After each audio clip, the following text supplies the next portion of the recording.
ನಮಸ್ಕಾರ ಸ್ನೇಹಿತರೆ, ನಿಮ್ಗೆ ಈಗಾಗಲೇ ಗೊತ್ತಿರ್ಬೋದು ಧರ್ಮಸ್ಥಳದಲ್ಲಿ ನಡೀತಾ ಇರೋದು ಖಂಡಿತವಾಗ್ಲೂ ಸರಣಿ ಕೊಲೆನ. ನೋಡಿ, ಯಾರು ದಯವಿಟ್ಟು ತಪ್ಪು ತಿಳ್ಕೊಳಕ್ಕೆ ಹೋಗಬೇಡಿ.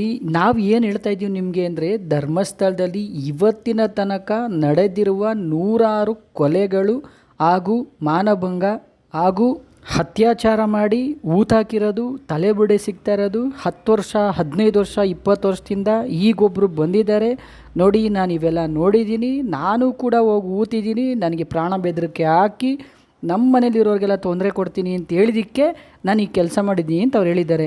ಇವಾಗ ಏನಪ್ಪ ಅಂದರೆ, ಪೊಲೀಸ್ ಇಲಾಖೆಯಿಂದ ಸ್ಥಳ ಮಹಾಜರಾಗಬೇಕು. ಅದೇನಪ್ಪ ಅಂದರೆ, ನೋಡಿ ಎಲ್ಲಿ ಊತಿದ್ದಾರೆ, ಎಲ್ಲಿ ತೆಗ್ದಿದ್ದಾರೆ, ಏನಿದೆ, ವಿಧಿ ವಿಜ್ಞಾನ ಪ್ರಯೋಗಾಲಯ ಎಲ್ಲರೂ ಹೋಗಿ ನೋಡಬೇಕು. ಆದರೆ ಯಾಕೆ ಯಾರೂ ಬರ್ತಾ ಇಲ್ಲ? ಇದರಿಂದ ಯಾರಾದರೂ ಒಬ್ಬರಿದ್ದಾರಾ ಅಥವಾ ತುಂಬ ಜನ ಇದ್ದಾರಾ? ಯಾರೆಲ್ಲ ಹತ್ಯೆಯಾಗಿದ್ದಾರೋ ಅವ್ರಿಗಂತೂ ಖಂಡಿತವಾಗ್ಲೂ ನ್ಯಾಯ ಸಿಗುತ್ತಾ? ನೋಡಿ, ಧರ್ಮಸ್ಥಳದಲ್ಲಿ ಏನಾದರೂ ಸೈಕೋ ಕಿಲ್ಲರ್ ಇದ್ದಾನ? ಅವನ್ನ ಖಂಡಿತ ನಮ್ಮ ಕಾನೂನು ಬಿಡಬಾರ್ದು. ನೀವೇನಂತೀರ ಹೇಳಿ? ಇನ್ನು ಮುಂದೆ ಆದರೂ ಈ ಥರ ಪ್ರಕರಣಗಳು ನಡೀದೇ ಇರಲಿ, ಕಾನೂನು ಅದನ್ನು ನೋಡ್ಕೊಳ್ಳಿ.